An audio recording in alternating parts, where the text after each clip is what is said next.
Hello, everyone.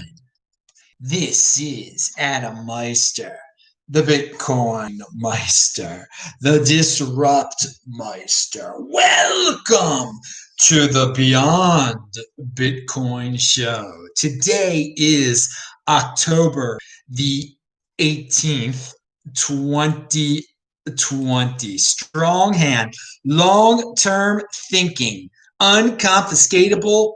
Do not accept a new normal. Fitting in is overrated. Personal responsibility is a new counterculture. Offended by selling conviction. Golden age. We're going to talk about space and the golden age and health and all sorts of things. Hello, my elite friends. How are you doing on this beautiful afternoon? I hope you're just not sitting there picking your nose watching some NFL game.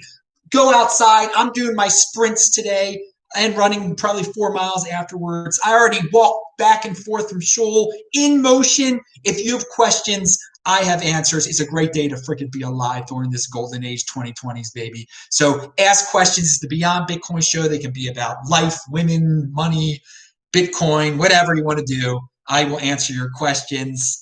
5-digit round, baby, and do what this shirt says. For those of you just listening at home, it says pound that like button on this shirt. So I like this new shirt. Very good. Been debuting my new shirts.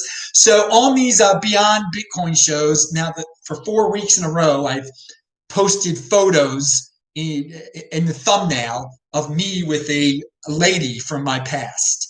And you can see this one, I'm dressed very nicely, and so is the lady in the photo with me.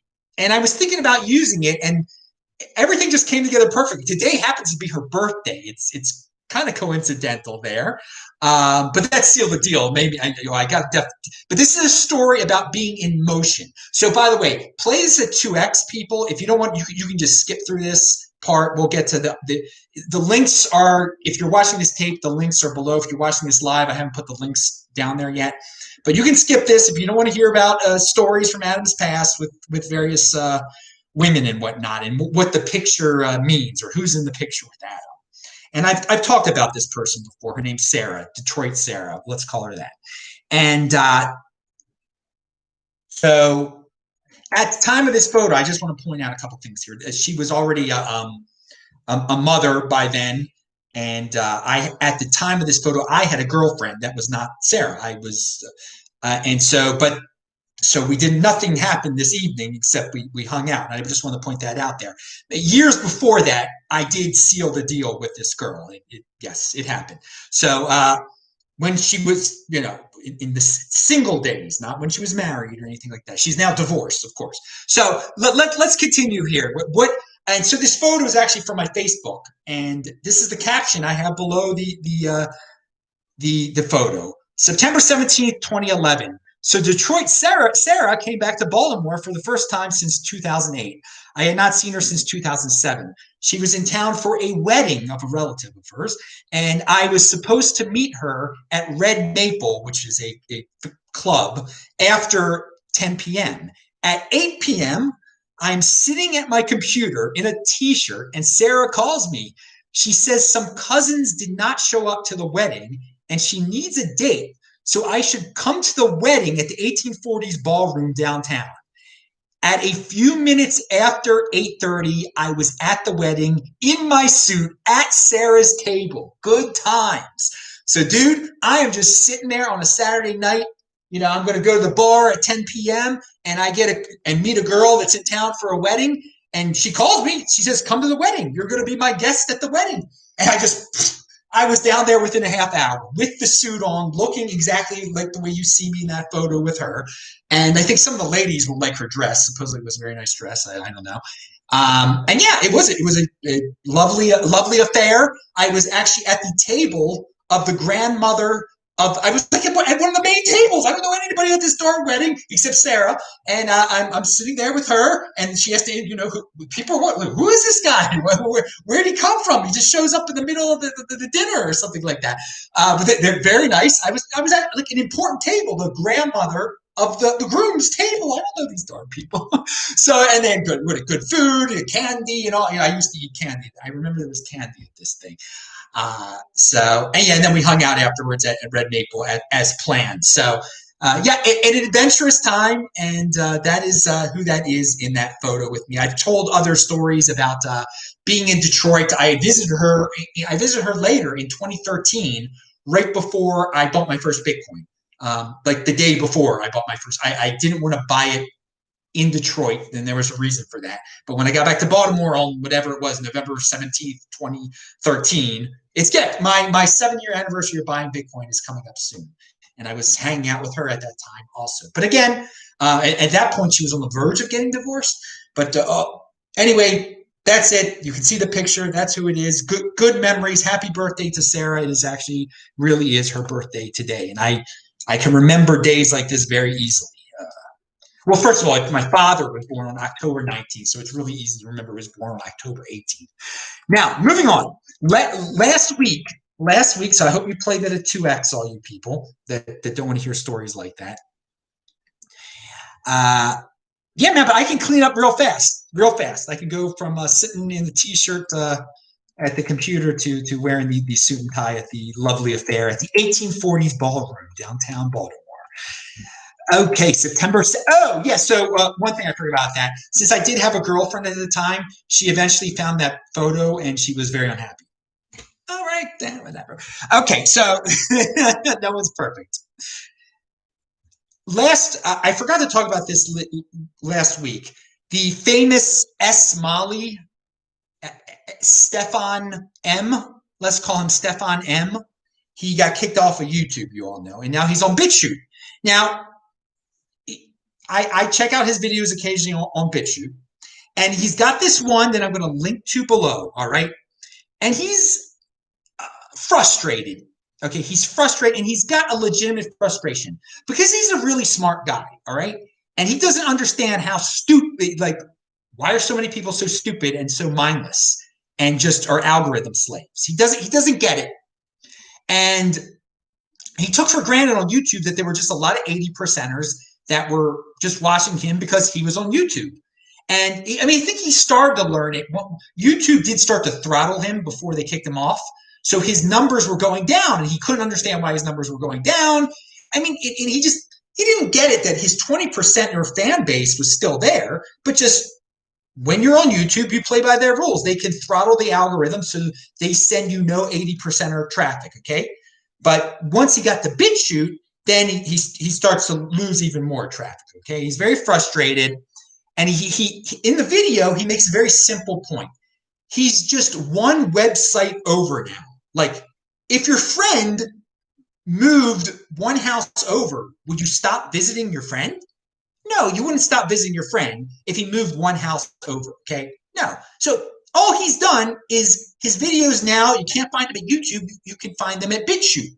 But people aren't going to watch his videos because most people on YouTube has done an incredible thing with their algorithms, with their Google technology, okay?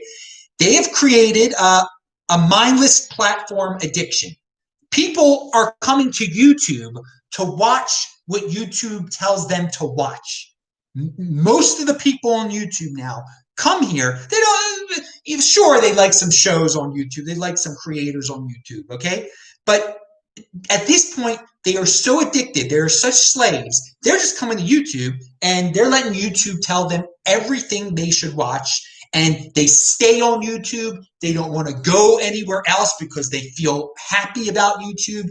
They get an adrenaline rush or whatever, serotonin, all the drugs that make you do, all the chemicals that make you super happy and addicted to social media. YouTube has mastered it.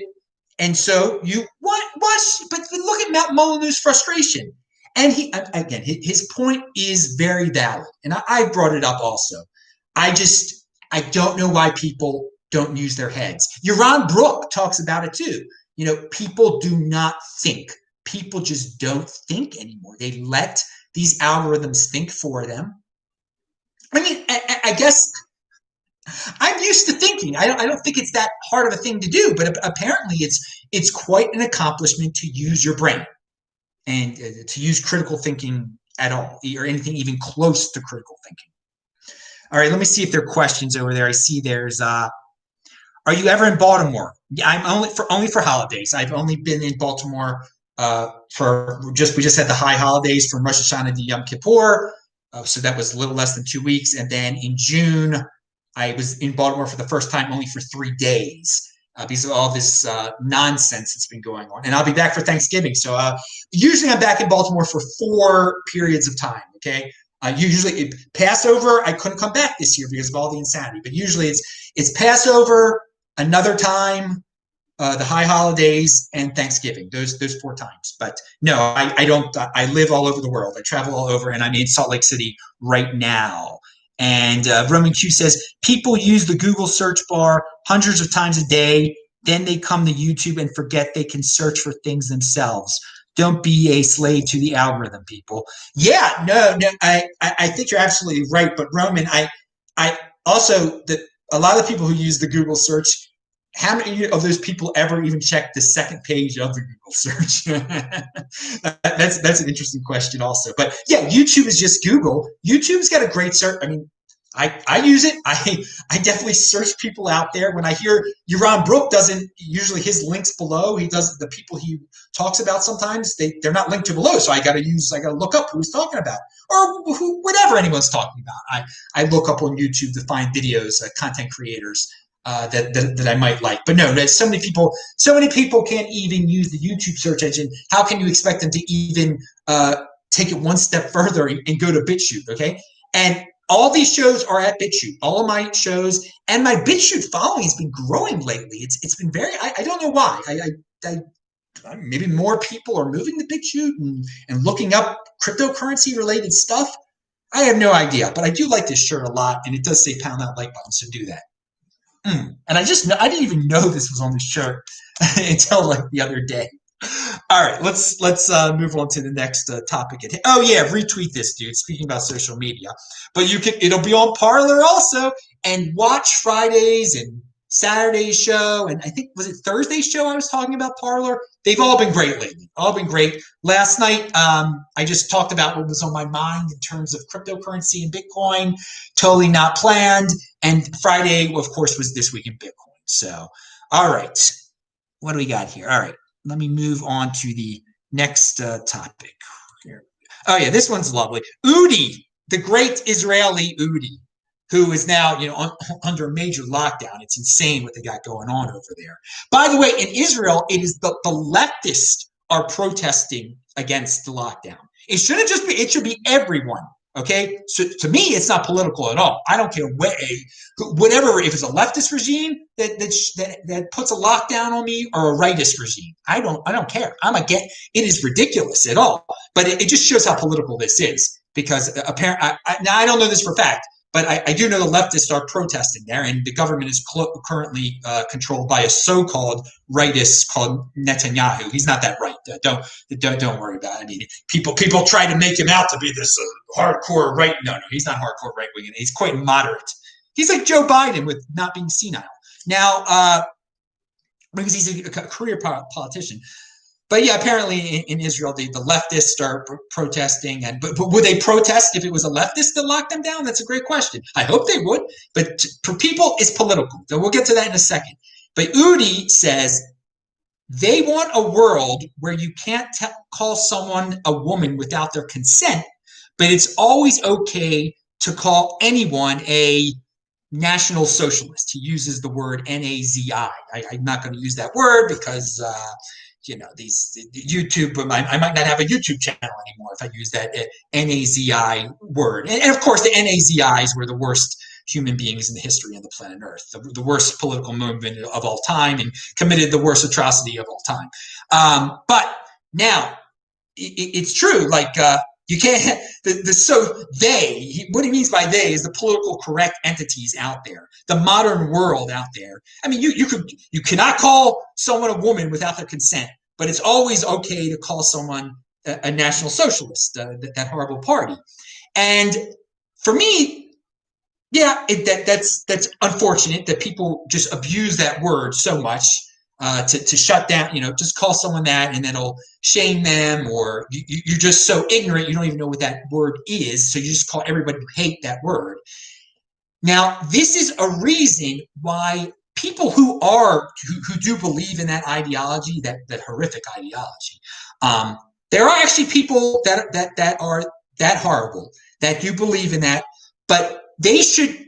I don't believe in censoring them either. Okay, I think those people should spout their ridiculous anti-Jewish conspiracies and just all the Jewish paranoia that they have.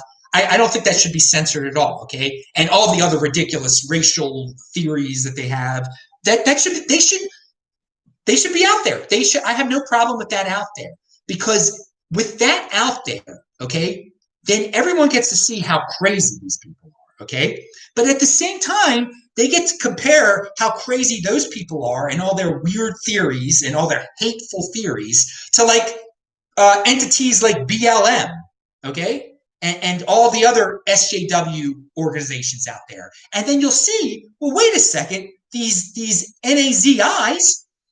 It seems like the BLM people are similar to them in many ways. So this is why you let it all be out there, because then the people that are, portrayed as these victim radicals out there that are trying to tear down the system, well, then you get to see how similar they are to NAZIs. It's unbelievable. So I mean, that's again, during my shows, my comments, I don't censor anyone. All the wacky people could say whatever the heck they want to, and I think that is definitely the best policy. But we've seen that what's happened. It's gotten exponentially worse as October has progressed, as the autumn has progressed, as 2020 has progressed. The censorship by these private companies, and they are private companies, so they can do what they want to do. It's becoming kind of ridiculous now. You find out something about the son of the former vice president of the United States, and Twitter and Facebook doesn't allow you to talk about it. We'll talk about that in a second. Well, don't worry. And I actually check out. I believe it was Thursday's show or Wednesday's show. I talked about this. I talked about how Parler should step up now and tie in Bitcoin to everything they do. And this is how you take advantage of Twitter being completely ignorant about or Twitter being ridiculous about their censorship policy, which is just pick and choose who we feel like censoring. Okay, morbidly obese. Let's go over that term again real quick, okay? I think some people become used to it in this age of the virus, okay? The way, instead of using the term morbidly obese, we should use deathly ill. These people are deathly ill. When you're deathly obese, you're going to die eventually from it, okay? You are going to die. So let's talk about what morbidly obese means here. Adjusting for self-report biases, we estimate that in 2010, 15.5 million adult Americans, or 6.6% of the population, had an actual BMI over 40. Now, that is the definition of morbidly obese. Anyone more than 100 pounds overweight is considered morbidly obese. Anyone with a BMI over 40. According to research done by Harvard T.H. Chan School of Public Health, it is estimated that around 40% of Americans are considered obese and 18% are considered severely obese. As of 2019, severely obese is defined as a BMI of over 35. All right, so it's and projections say that about half of the U.S. population, 48.9%, will be considered obese, and nearly 1 in 4, almost 24.2%, will be considered severely obese by the year 2030. Okay, so you see the numbers are huge. No pun intended there. Okay, and no, and that's 6.6% of Americans BMI over 40. That at 6.6% of Americans are deathly obese, which is morbidly obese, are deathly ill. Okay, so they can catch a cold and die. Okay, when you're on death's door, we don't take it seriously, because we live in a very comfortable society where people can pull it off for a time, but they're going to come down with something that will kill them eventually. 6.6%. So we've got all these people out there in the media going crazy because 200,000 Americans who definitely or have comorbidities like this have passed away, supposedly. Okay. Well, no, they've all died. There's no doubt that 200,000 have died. What has really killed them? Okay. What percentage of them are in a country where 6.6% of the people are morbidly obese? All right. And what is that number again? 15.5 million people in the United States, at least, are morbidly obese.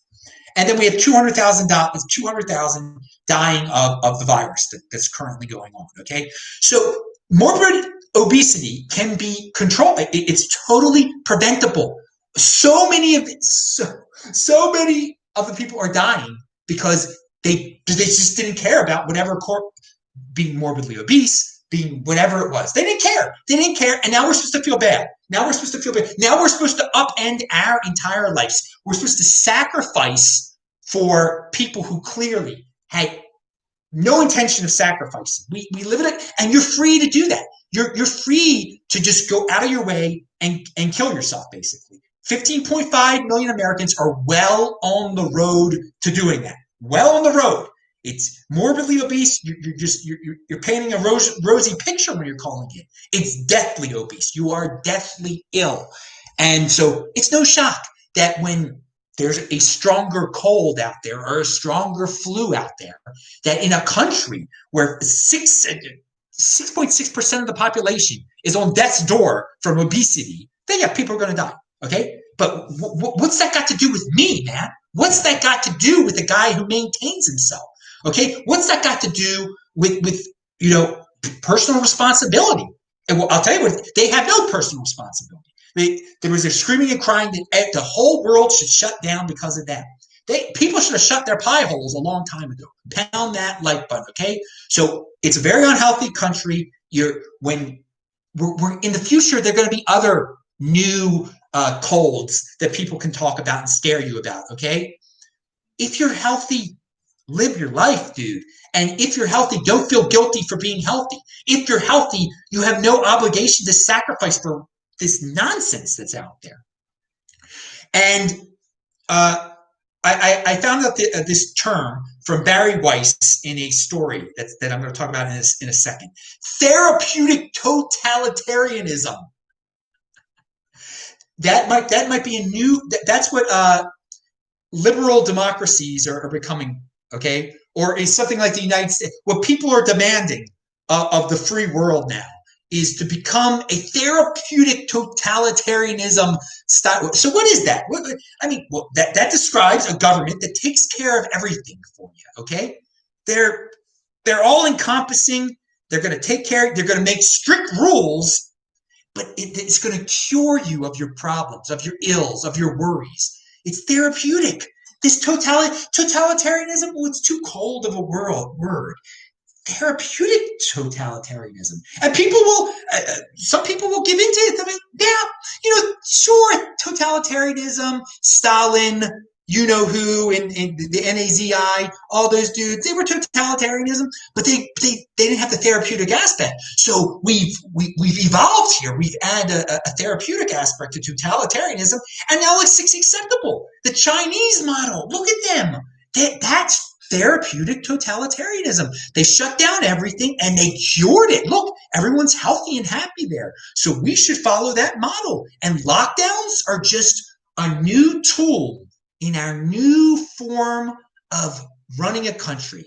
Therapeutic totalitarianism. Oh, so yeah, we definitely are living under that in many Western countries right now. It's quite amazing now. And I do want to say with Twitter ramping it up lately, they really people are putting out new examples of stories that dealt with truth and the virus. Okay. That are being censored, people are being kicked off before. And to me, it's a positive because it just shows that more and more people out there are not afraid to put out the truth, the plain, simple truth about this thing, okay? That it's not scary, that the media is using it as a tool, that people are using it as a political tool to get rid of whoever they don't like. in office. All right.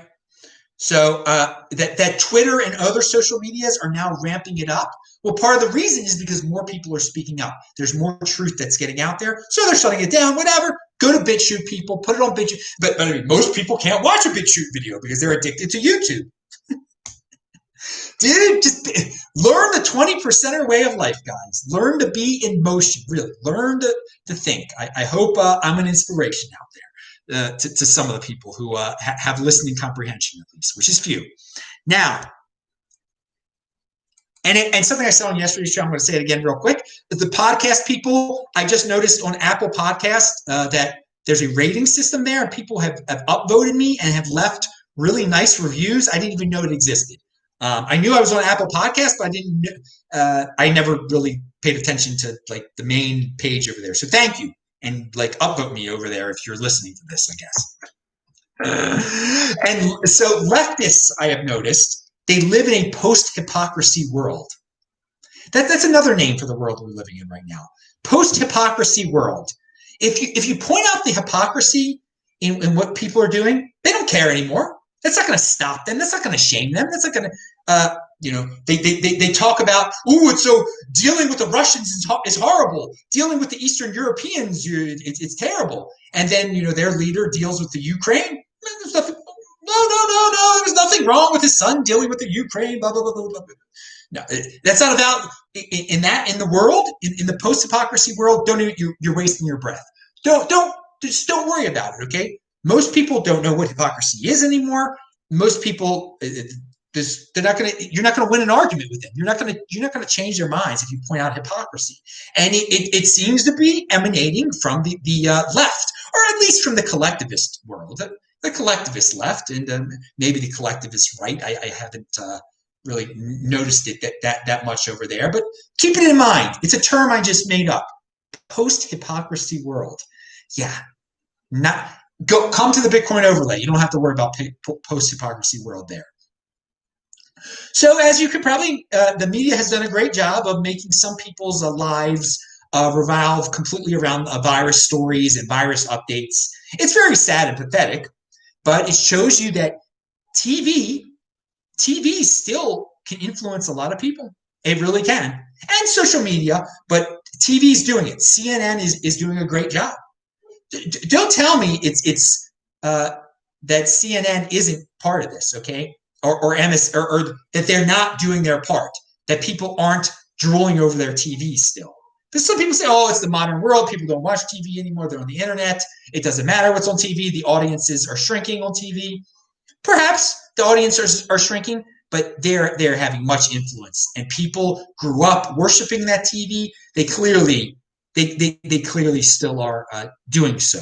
So going back to the China model real quick, and that most people are falling for. Most countries, most countries did not have conviction. Most countries did not have real leadership, did not have real principles to stand beside. They got scared. The leaders of the countries got scared. And they saw China and other countries going for the lockdown model. And so they decide to follow the herd. But it's much easier to be wrong together with the herd. It's much easier in life to be like, okay, I got to make a difficult decision, but I don't want to be wrong. So if I go with the herd, with what everybody else is doing, and we're all wrong, then I'm not going to stick out at all when we're all wrong. And Sweden was the only country, and Belarus, that didn't go with the let's shock. Okay, we could point out some other ones too, but let's just point out the general trends here. The general trend to fit in was, and all the media pundits, all the leaders bought it, was the Chinese lockdown model. And because people didn't have the cojones to stand up against it, they didn't have principles at all because they feared more than anything, okay?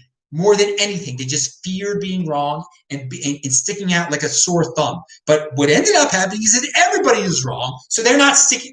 They got their wish. They're not sticking out like a sore thumb. But and now, I mean, most of them are just still lying to themselves and lying to everyone and saying, "Oh, Sweden, Sweden succeeded. Sweden is proven right. They did the right thing here." Okay, so just wanted to point out such a lack of principle today. Such a lack of standing for anything. When you stand for anything, you'll just blindly go with what's ever going to make you fit in and not stick out, and so no one can blame you at the end of the day, which is just disgusting pragmatism by these countries and media outlets. So let's keep putting it out there, people, and pound it. Let's see. Roman Q says, heard Ben Shapiro mention Parler. Yes, he did. Did you hear me mention that Ben Shapiro mentioned Parler the other day? I actually did mention it on the show. Alt social media network effect is growing. Do you think alt social media will always be fringe, or will it become the home of libertarians / right? No, I think for the foreseeable future that it will be fringe. It takes people like Ben Shapiro to say, I'm going over there, okay? It also takes Parler to say, we're not different.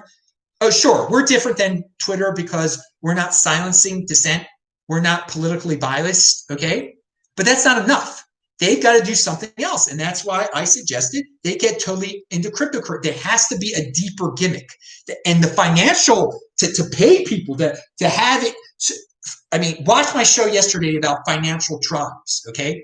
Bitcoin is the first financial tribe, all right? And we're seeing this evolve over time in the golden age. What's it mean to be part of a financial tribe? How intense do people get when they really buy into this financial tribe thing? It's freaking intense, some of the stuff you see some of these Bitcoin Inquisition people doing.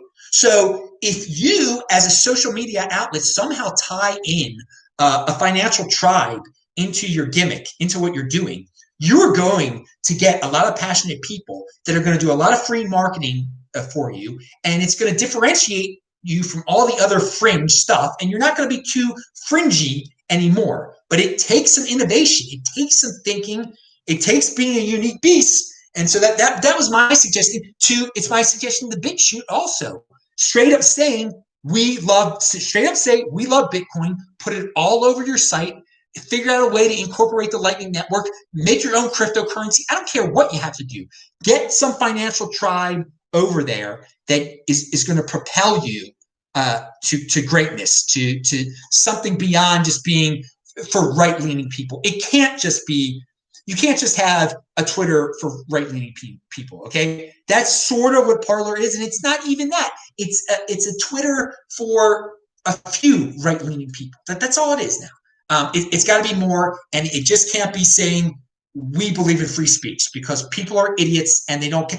That's great. I mean, that is awesome that they will let anyone post anything there that's legal. That is awesome. I think that is awesome. But for most people, that's not it. They are stuck in these algorithms. They can't even go to BitChute when they know someone they liked on YouTube got kicked off and is there now. They can't do that. So it's going to take some creativity and some gimmicky stuff.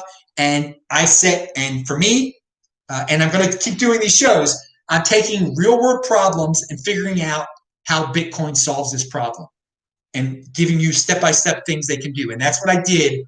I guess I did it on Wednesday's show I don't even remember the darn day of the show, but I just did it again. And yeah, tell me a current event you want me to solve the issue for, and I will figure out a way that Bitcoin can solve the issue for it. I'm going to do more of those shows, hopefully. Okay, moving on, and keep on do the super chats or type in BitcoinMeister for the questions, because I do love getting questions. I love going off script like I've been going. And yeah, someone asked me about being in Baltimore. I will be in Baltimore for Thanksgiving, and then Phoenix until the January 5th or something like that. So like all of December, I'll be in Phoenix. Beautiful, warm Phoenix. That's what I like, baby. And maybe probably all the nonsense. If Biden wins the election after November 3rd, then all the travel restrictions will be gone, and there'll be no more virus anymore, and so I'll easily be able to travel out of the United States. But right now, it's just nonsense trying to travel out of the United States. But I'm really hoping by 2021 that I will be able to fly out of the Phoenix airport and get the heck out of here. It ended up, everybody, because of this nonsense, I was in the United States all of 2020, and that was not the original plan at all. But hey, that's life. Compete, don't complain. I'm not complaining. It's a great freaking life. Traveling, I've been having a lot of fun, and I haven't changed. I haven't changed what I've done at all. I mean, just everybody's shutting down their whole lives. My life has just been. I haven't been able to leave the country, but I've been able to travel and everything. You make the most of the situation you're handed. Okay, now when we talk about following the herd. Oh, going back to the virus thing. Carl Denninger, since the very beginning, since March, has been talking about the fecal-oral route of this virus. That you're much more likely to get it from touching something and then putting your hand to your mouth or your eyes or whatever, if you care about getting it. It's not in the air. It's not in the air as much as people think it is. If someone starts heaving and coughing horribly, sure, there's going to be stuff in the air, but it is so ridiculous. Wearing these masks is absolutely ridiculous. And there's a tweet about it, so check it out. There are people that now it's slowly coming out that fecal oral is the route of this disease. That all this wearing a mask is completely not that you got to be 6 feet away, 10 feet away, and you're going to be able to catch something. That it's just living in the air, like it's living in the clouds of Venus or something. No, it's not happening. It really, and I'm sure there are some exceptions where people are hacking and then someone is right there. But guys, if you're morbidly obese, wash your hands. How about that? Wash your hands. If you're or whatever, if you've got some comorbidity, wash your hands. There's and great practice. Learn it, love it, live it. A lot of people just don't wash their hands. So. And this is what happens when you don't. Personal responsibility. Wash your hands. Universal law of success. This is a tweet. You can't fail if you don't give up. Number one universal law of success. You can't fail if you don't give up. I retweeted that one. I liked it a lot. So I did. I checked out the baseball scores lately because it's the playoffs and Tampa just won the American League.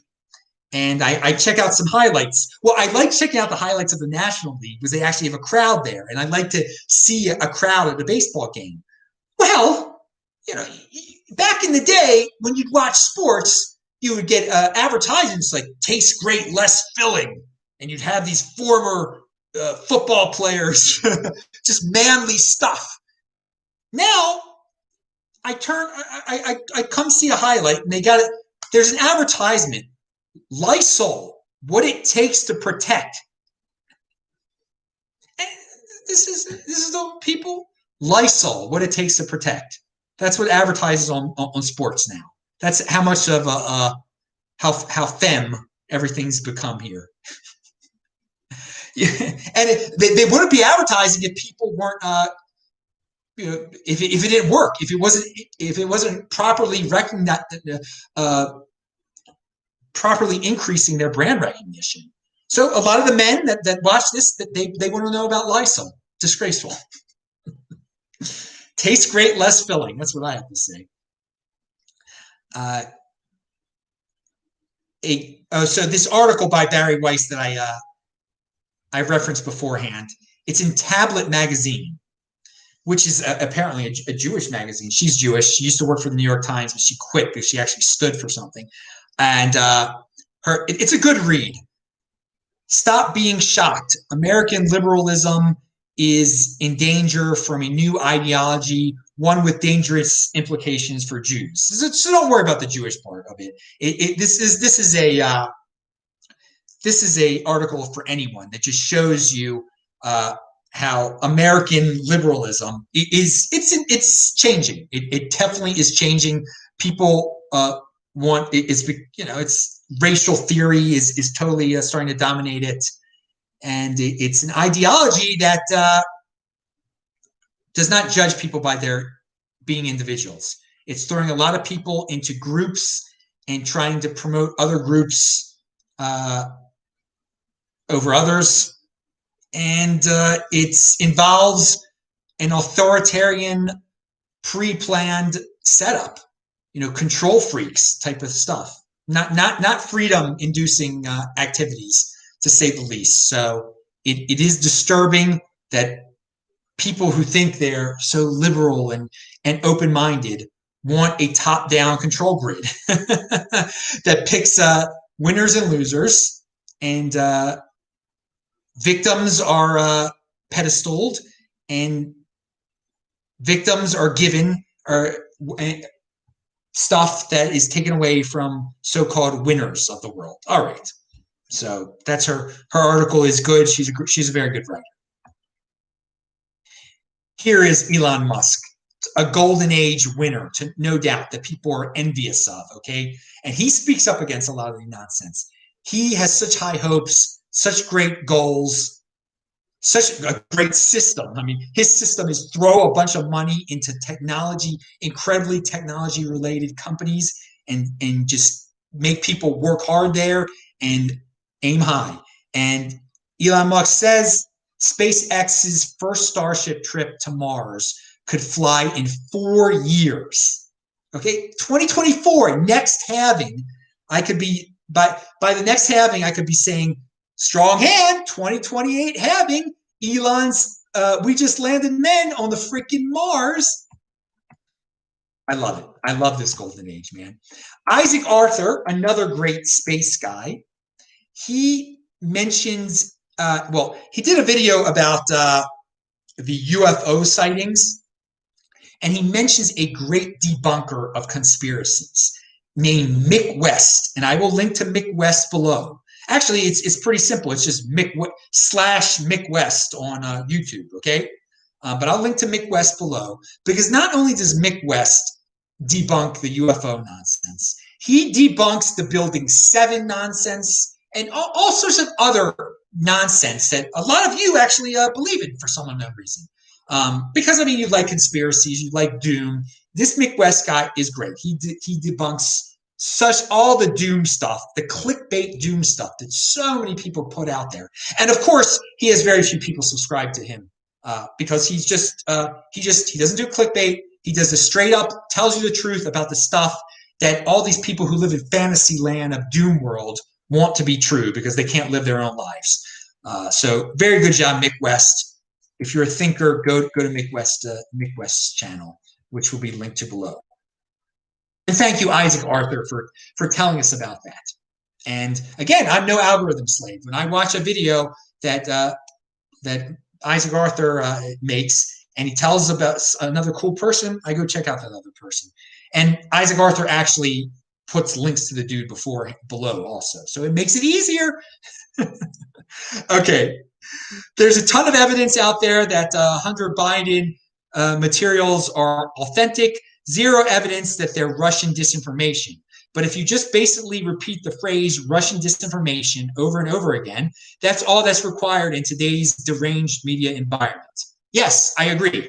All you have to say are certain catchphrases like Russian disinformation, and that just people stop thinking. Like, okay, it's it must. I'll just ignore it. It must be false. If it's Russian disinformation, the amazing pedestal that the media has put Russia on, like they have gotten people to still think that it's like 1967 or 1960, or that Khrushchev is in charge and he's about to put a bunch of nukes in Cuba, and that they're very powerful. I mean, how many times can I say it? Russia is a joke, and there's no reason to fear Russia at all.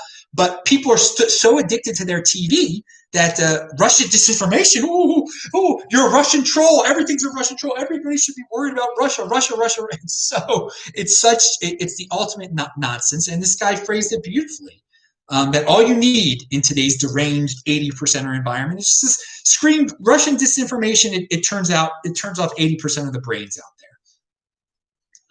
And still to this very day, we're less than a month to this freaking election. And there are people that are worried about the unrest in the streets. Now, if Biden wins, there's not going to be unrest in the streets. There's not. I mean, maybe what's going on in Seattle and Portland, it might continue. They've totally lost control over there. But there's not going to be like new unrest. Now, you do know if Trump wins, there's going to be tremendous unrest. There's no doubt about it. So So who's causing this unrest? It seems like the people who are frustrated without having a Democrat in charge. Now, they all have various different reasons, but who's the baby here? Who's throwing the fit? Who are the people who are throwing the fit? I think it's really obvious. I think it's really, I mean, unless you believe, do you believe there's going to be what we saw with the George Floyd stuff? Do you think that's more likely to happen if Biden wins or if Trump wins? I'm telling you right now, what I saw that day in LA, if Trump wins, it's going to be worse than what I saw that day in LA at the end of May. Okay, it's going to be worse, and we all know it. So what? I mean, why can't people be adults anymore? Why do they have to throw these they're grown up hissy fits? That's all they are. They're grown men and women throwing freaking hissy fits, and what that involves is when you're grown up, instead of throwing your ice cream on the ground, you just break windows and stuff. But correct me if I'm wrong. What outcome is going to cause more disturbances? Get into the Bitcoin overlay. Put yourself in a situation where you don't have to deal with those disturbances. I have put myself in that situation. And I'm going to link to a site, Twexit, Twexit, that stands for Twitter Exit. It's put on by the Parler people. The CEO of Parler did a very good job. He appeared on, I think he appeared on Fox. I'm going to link to the interview. He's straight up going out there in public saying, we're not doing what Twitter's doing. Good for him. Good for him. I think you guys maybe can tell that I have, of all the alternatives that are out there, I have higher hopes for Parler than all the others. Higher hopes with Parler than even BitChute. Definitely than BitChute. It's pretty cool over there. They could do some improvements. But like BitChute, there's still problems with uploading the videos. It's a little wonky here and there. I think Parler has definitely gotten more big names to get over there than BitChute has, and medium-sized names too. Parler has attracted more people. Maybe there's more frustration with Twitter than with YouTube. Probably there is. There is, I guess. All right. What is this? Here's another CNN headline. Hunker down. The fall virus surge is here. Totally opposite of in motion. They can get away with having a headline that says hunker down, and people want to hunker down. They're so comfortable just locking themselves in their house. To me, it's grotesque, man. Hunker down, but that's the way of the world. That's their biased take on everything. They want everyone to be hunker down. Does that give you a feeling of happiness, or does it? Or people are going to be scared when someone says hunker down. You're going to be a little worried there. Well, that's what they're telling you. Hunker down. The fall surge is here. It was the summer surge, and this surge, the March surge, and that surge, and this surge. And surge is one of their emotional words they use. I do hope that most of the people that watch this video do not fall for this. But every week I can point to an example of a headline that is so ridiculous like that coming from over there. And Drudge is worse. So. Drifter over college moment here. University of Minnesota offers lectures teaching 12-step Alcoholics Anonymous type program to recover from being white. All right, so yeah. That's racism right there. The University of Minnesota is straight up teaching racism. That's acceptable today in this comfortable dystopia or whatever.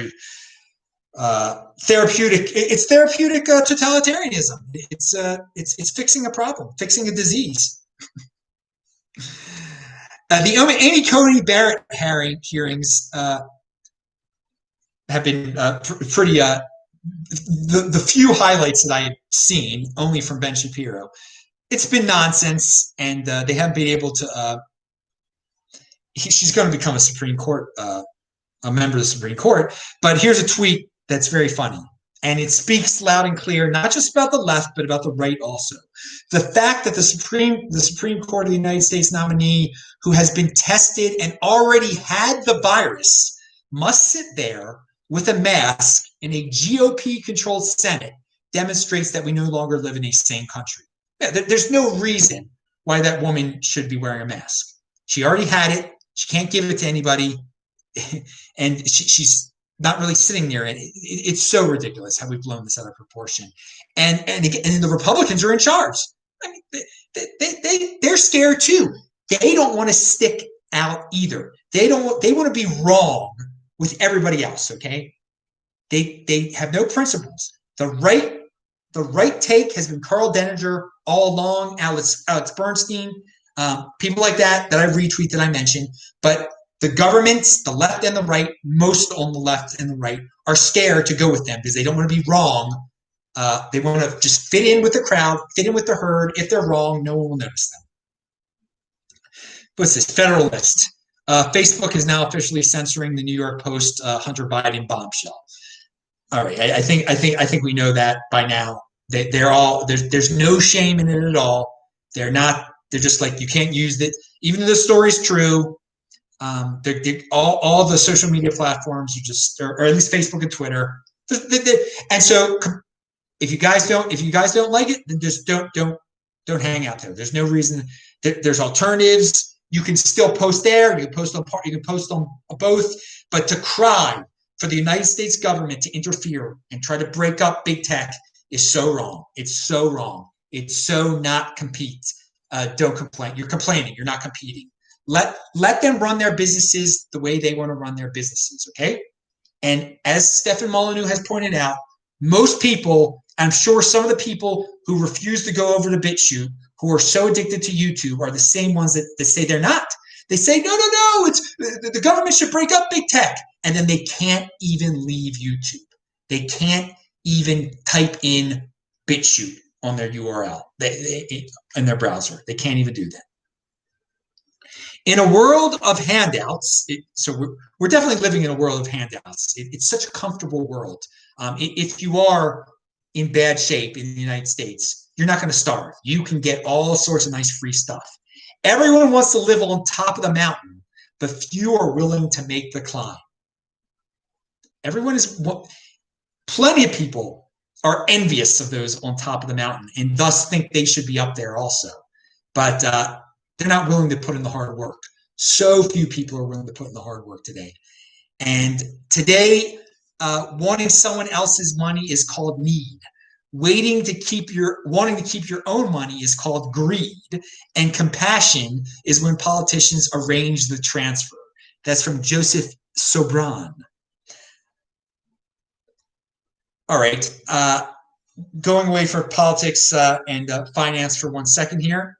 Going back to space, Fraser Cain, a guy I don't agree with on politics, I'll tell you that. He had a show that talked about rogue planets out there. And rogue planets are planets that are just out there. They're not in any solar system, okay? They're floating between solar systems.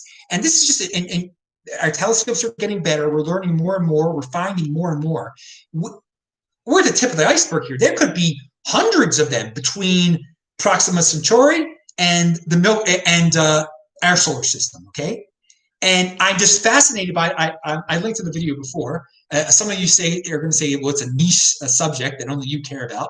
Maybe, but I love space, and I think that's just so fascinating. I never really thought about rogue planets that much, and the difference it could make in interstellar travel, and how many might be out there. We have no idea, but obviously they do not shine. They're not like stars. And if there were thousands of them, Earth-sized ones, between Proxima Centauri and our solar system, we couldn't see any of them until we get better tech. So golden age by 2030, maybe we'll find more. I really do hope we'll find rogue planets. It really puts a whole new spin on interstellar travel, and you could have way stations along the way, and it opened my mind. The video really opened my mind. I love it. Learned some stuff there. So Keith Olbermann, who back when I was a little kid or whatever, I think he was cool to be on ESPN. It was entertaining, Baseball Tonight or whatever, Orioles, yeah. But and At some point after that, he left and he became a political dude, or I don't know. And he's ridiculous. We've noticed ridiculous for a while, but he went on a rant. Keith Olbermann says allies, supporters of Trump should be removed from society. Okay? And I listened to the rant. I mean, he was calling like for a purge. I mean, and this is acceptable now in modern discourse, that you can call for a freaking Stalinistic type of purge of people you disagree with politically and make them out to be the worst of the worst. And Ben Shapiro, he pointed out how ridiculous it was. I just couldn't believe it. I'm like, this dude straight up calling for a purge of his political enemies. And that's not how we run. That's what happens in a banana republic. When there's a coup and a new regime takes hold, they purge the old regime. They destroy, they murder all the other people that they took the place of. And then in some banana republics, they just arrest them and put them in jail for made up charges. And Keith Olbermann likes this type of thing, apparently. You know, it's amazing. This is, and but I'm not going to point out the hypocrisy, because they're the one that are saying we're living under this totalitarian, horrible, backward regime. But they're the ones calling for purges. But we live in a post-hypocrisy world, so he would never get it. The one who he calls for purges of the guy he thinks is doing the purges. All right. Saifedean. Oh, another on some email list I'm part of from Baltimore. There was a larger than yourself. That is a sacrificial guilt term that people love to just throw out there. Think larger than yourself, larger than yourself. No, it's supposed to make you feel better for some people that you have nothing to do with, and you're guilted into giving them money or feeling bad or ripping on yourself that it's your fault that those people over there are worse off. Think larger than yourself. It's not just about you, dude. It's not just about you. It's about them, and you caused their problem. So, yeah, when I see that larger than yourself thing in a title on email, I erase. Saifedean. Oh man, this is a good one. Now I don't know about this 90%er number. He's taken it to a new level.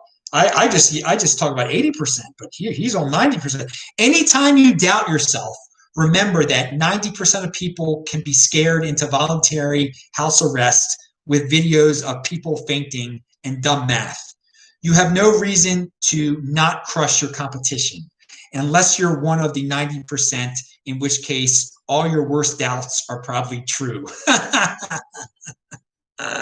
So yeah, a lot of people can be scared into voluntary house arrest. Isn't that amazing? That's what we've learned from 2020. And so you do have no excuse, people. If people can be scared into just totally shutting themselves down, compete, don't complain.